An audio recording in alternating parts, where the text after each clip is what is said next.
DMC to KING. I'ma say this once, I ain't gonna say it again. DMC in the place to be, and the place for you to be is right here with Fred White. Tales from the pen. Yeah, that's it.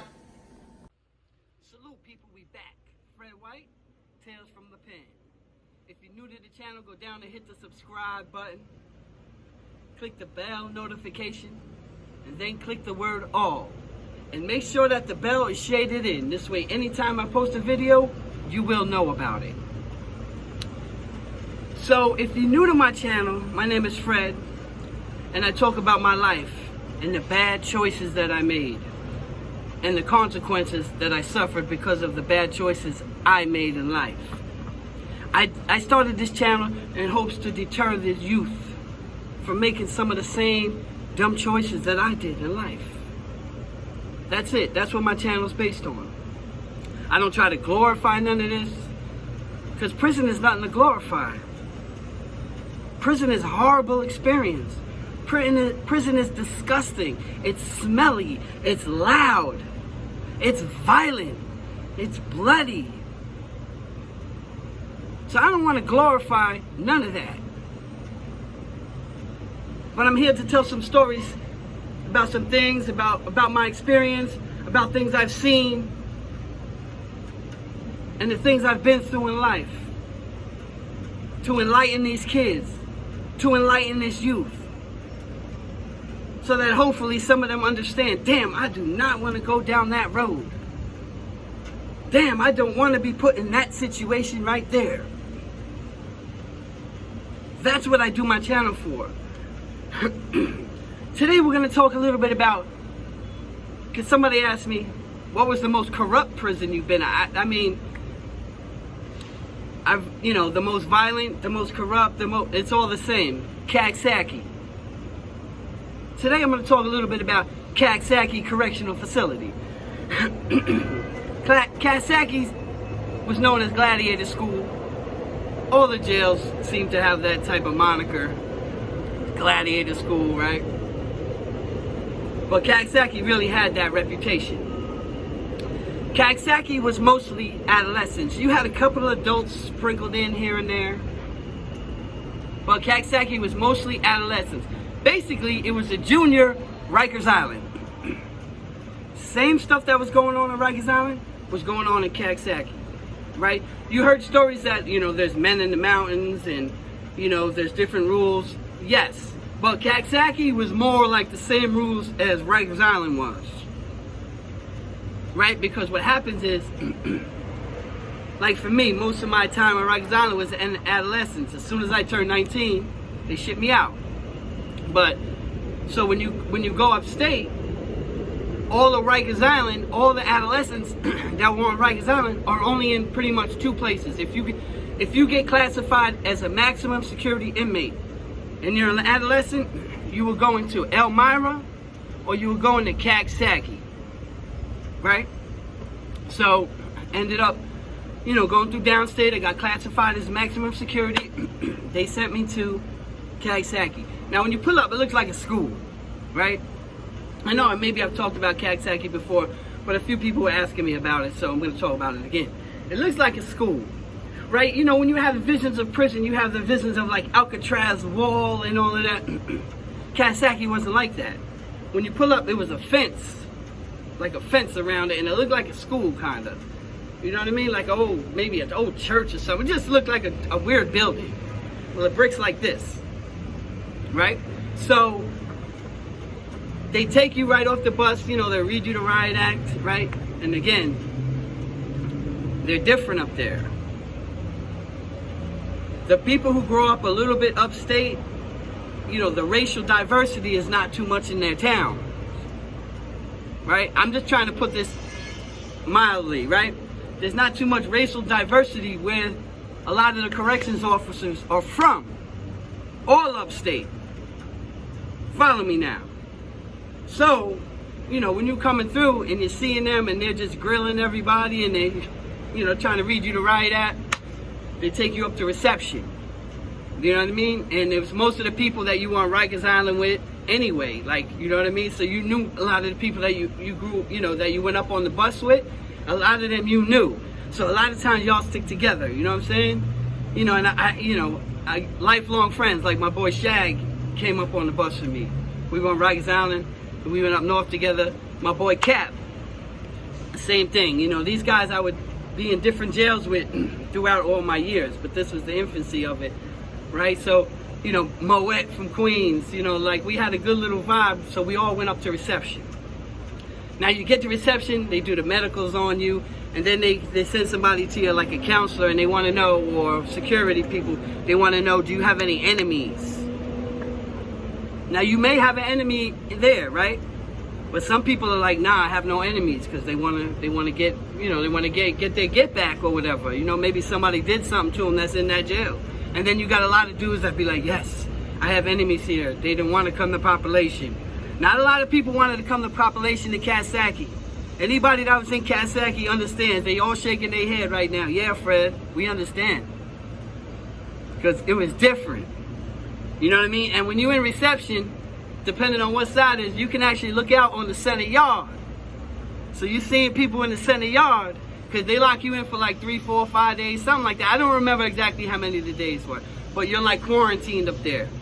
You know what I mean? They're running everything, making sure, you know, you don't have enemies. And like I said, medical and what your program is going to be. All of that is like taken care of pretty much before you even come out of reception. So yeah, Coxsackie was weird. Like I said, it had a center yard.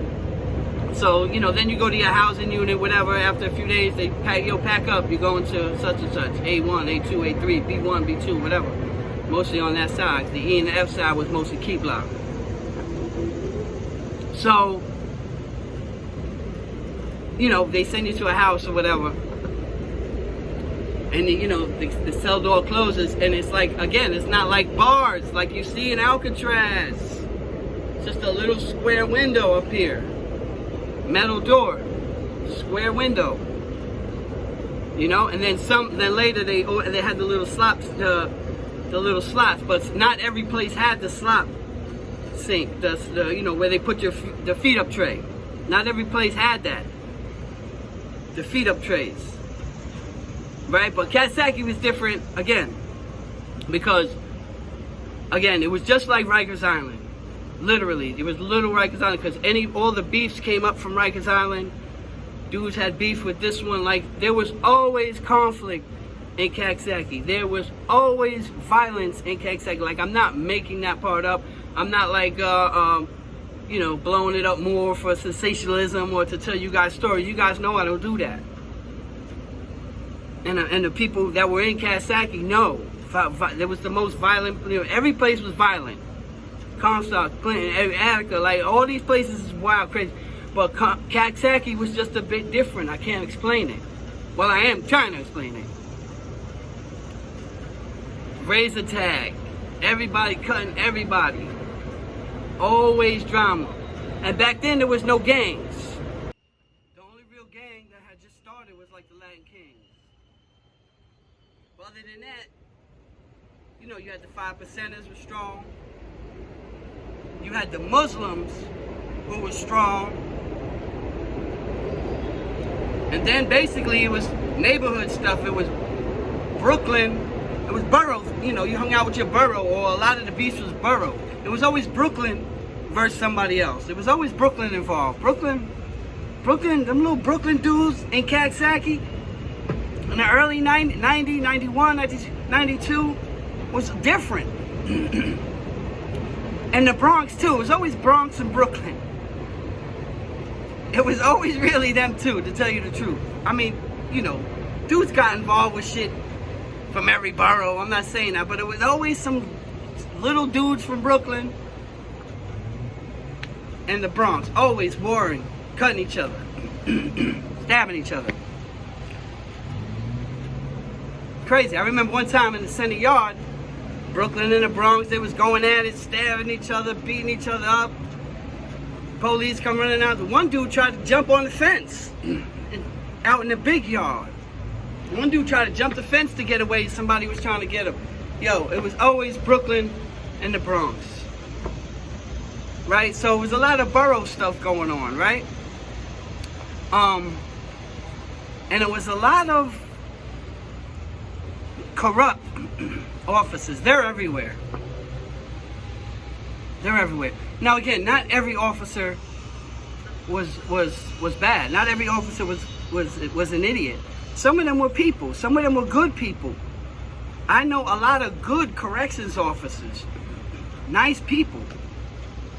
And I know some assholes. And Coxsackie had a bunch of them. Led by Sergeant Chase. I think there was a couple of them. It was the Chase brothers. I don't know if it was 2 or 3 of them. But it was definitely at least 2. One of them was a sergeant. And he had his little clique under him. You know what I mean? Hogan. Hobart. Anybody that was in Coxsackie know. Officer Hobart? Oh my God. Officer Plant? He used to look like Hitler. Remember the little Plant? I mean, these guys, it was a whole team of them. Led by Sergeant Chase.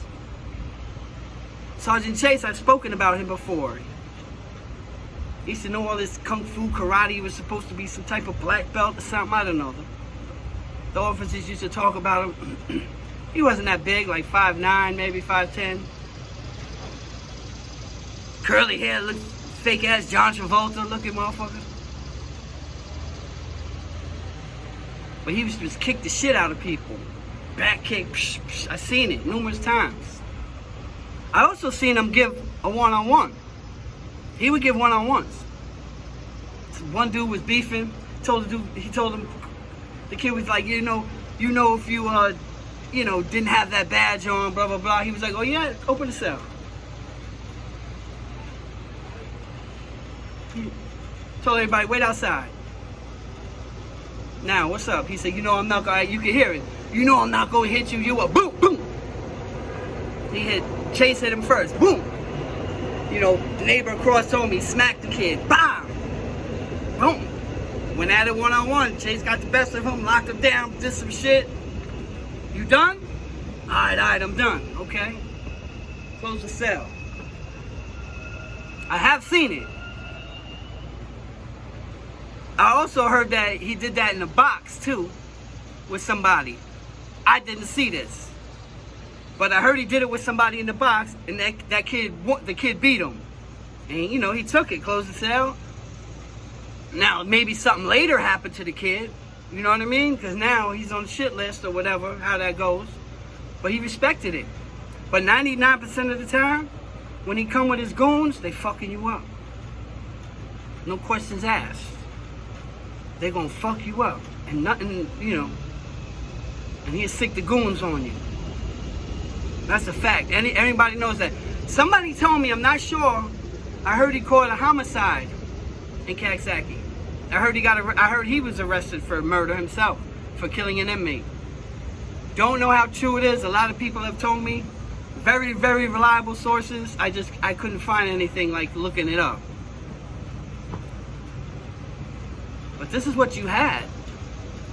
So now listen to what I'm saying, kids. Not only do you got to worry about the inmates who are going to rob you, who are going to jump you, you got to worry about the officers doing the same thing.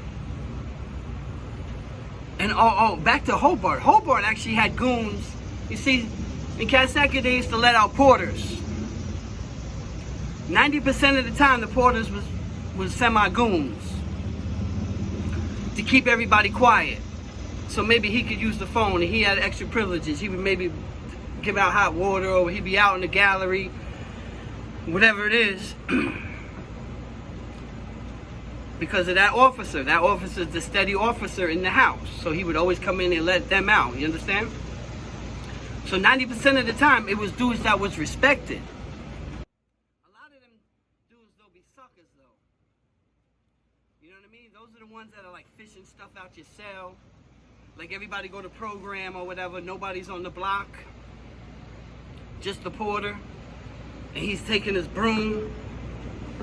Trying to get your stuff closer to the door so he can take it out, or he'll have one of the officers, like usually, they're all in cahoots. He'll tell me, just crack this dude's cell.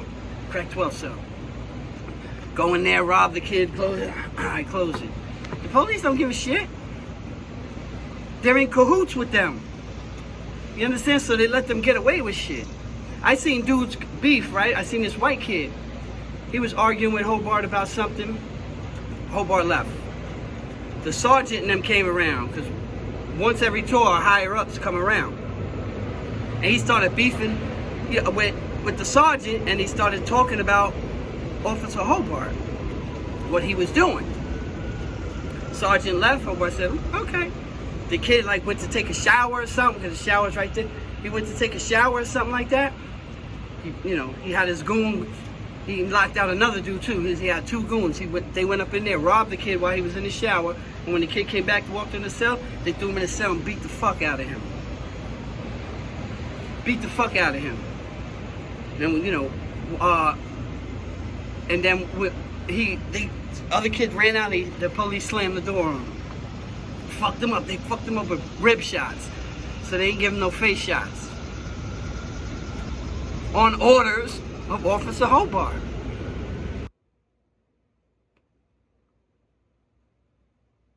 Message sent. Message sent. To the rest of you too. This was the pressure we were under. Gotta look from all sides.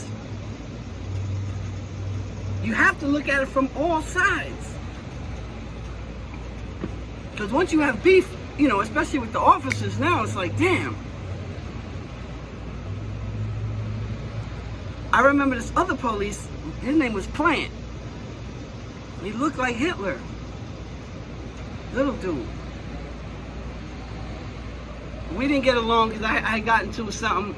I don't remember. Something happened, and supposedly they said I allegedly tried to spit at an officer while he closed the door. Allegedly. Did keep lock time for that.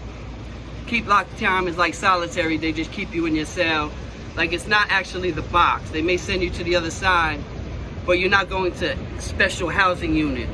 You know what I mean? They keep you what's called keep lock. So you'll still be in the cell. You'll still keep all your property. You just can't go to the store, you can't get packages, but whatever you have, you have.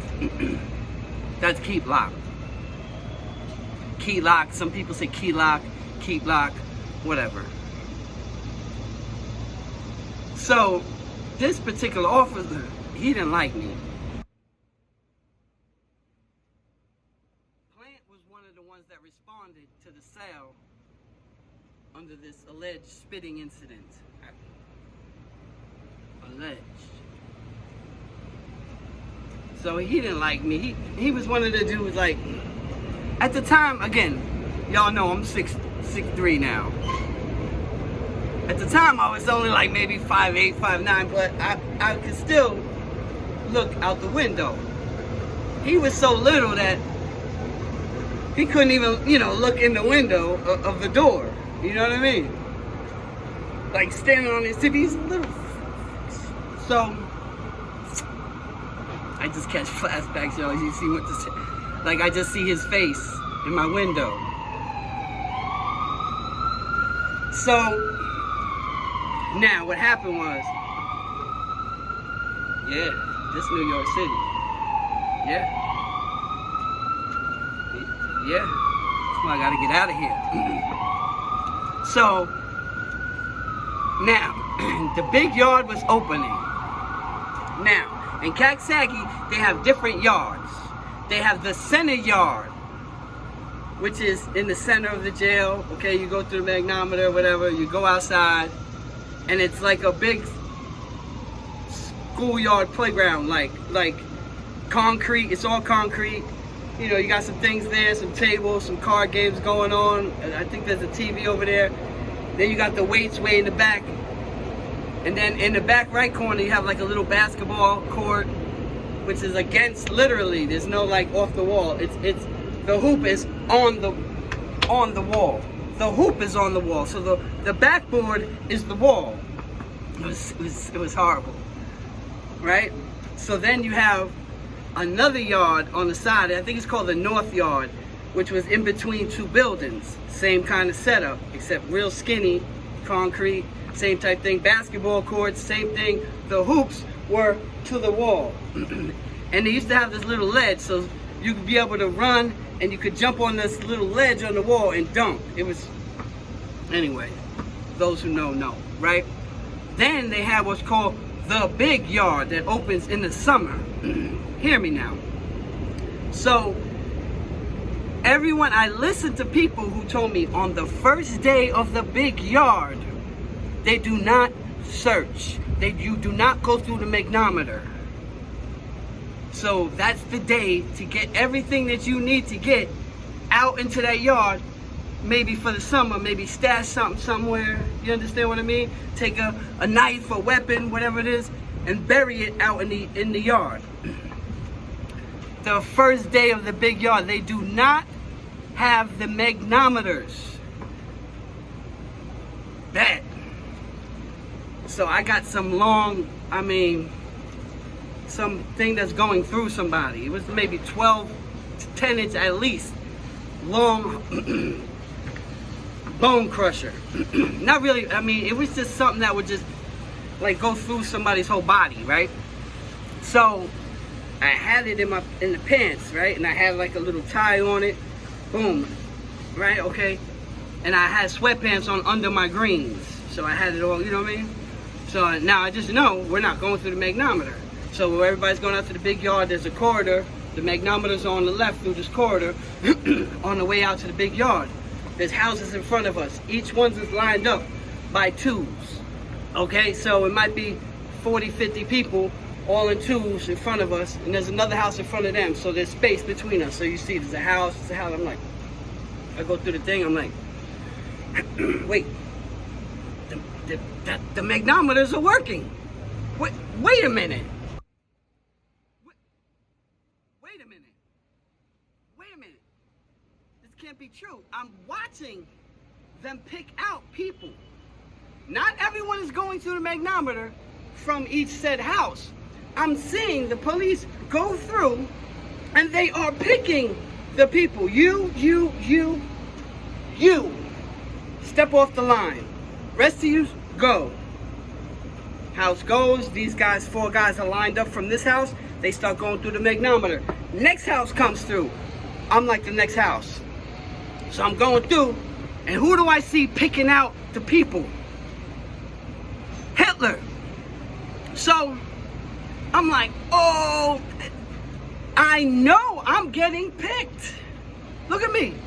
I know I'm getting picked. I already start to go in my pants to untie this shit right here. He's going through, you. I'm just trying to avoid eye contact. Like I'm looking for a friend up front. I'm like, me? Oh, okay. Step out, everybody step out. So he starts walking towards the magnometer. I'm like, oh shit, I pull this shit out. Now, I'm towards the back of the line on the right side. I told you there's 2 sides. So this line of inmates here, I'm in this line here. Okay. As I start to step out, I walk through the middle. Like I walk through them. Like I'm supposed to just step out. Like, boom, to the left. Go, excuse me, step right through. No, I went through the middle. As I do it, I drop it. I go up towards the front, boom, I come out. I was all the way to the back, like second to the back.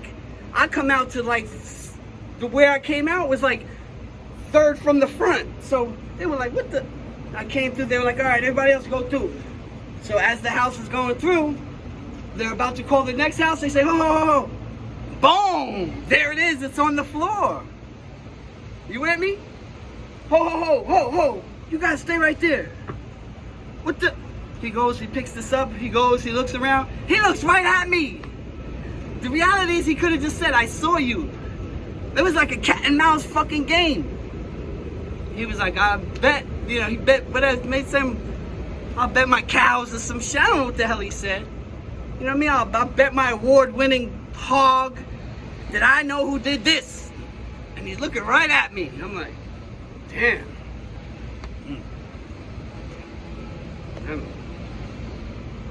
There's like, he had picked a bunch of us out, so, you know what I mean? There's like 5, 6 of us on the wall all saying, I don't know. And it was lucky, like the floors, and it was just, like it must have landed on, I think it landed on somebody's shoe where it didn't make that much noise, but the corridor was loud anyway, so, yeah. And I got away with that one. But, again, that was Coxsackie. This was a different world. This was a different life I was living, people. And I need these children to understand this. This is the stuff that goes on in the penitentiary. Is this how you want to live your life? I don't tell these stories to glorify anything. I tell these stories to show you what really happened and what really goes on. And is this a lifestyle that you want to live?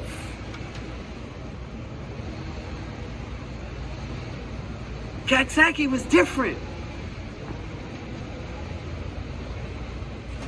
Coxsackie was a whole different freaking world.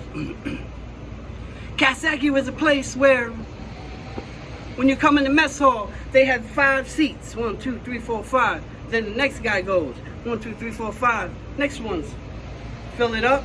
Next guy. So you try to count. 1, 2, 3, 4, 5. All right, we're gonna be sitting together. Okay?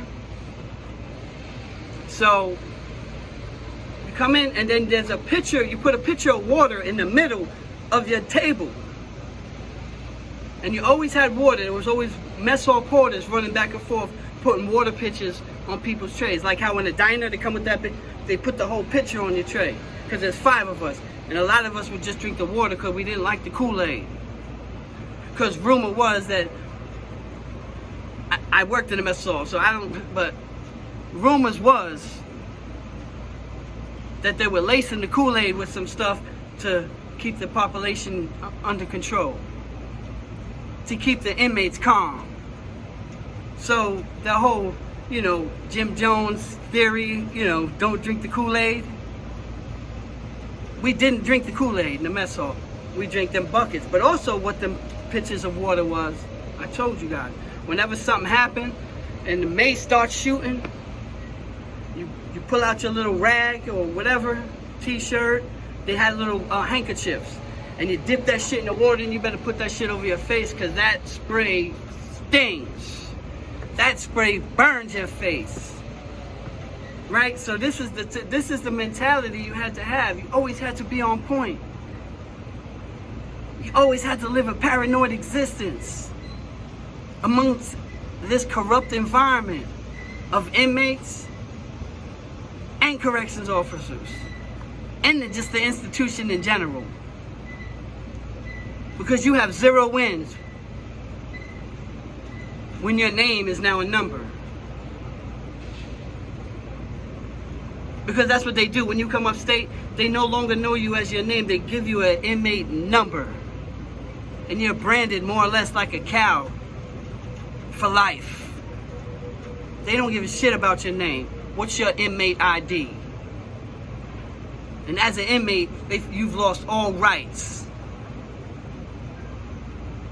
You've lost all due process to a fair trial. You've lost everything. And you're at the mercy of somebody else. You're at the mercy of people who don't care about you. In an environment where you're surrounded by people who don't care about you. Think about what I just said. You guys know the motto. Experience is the greatest teacher. But somebody else's experience could be just as valuable if you pay attention and listen. And on that note, people, Fred White, signing off.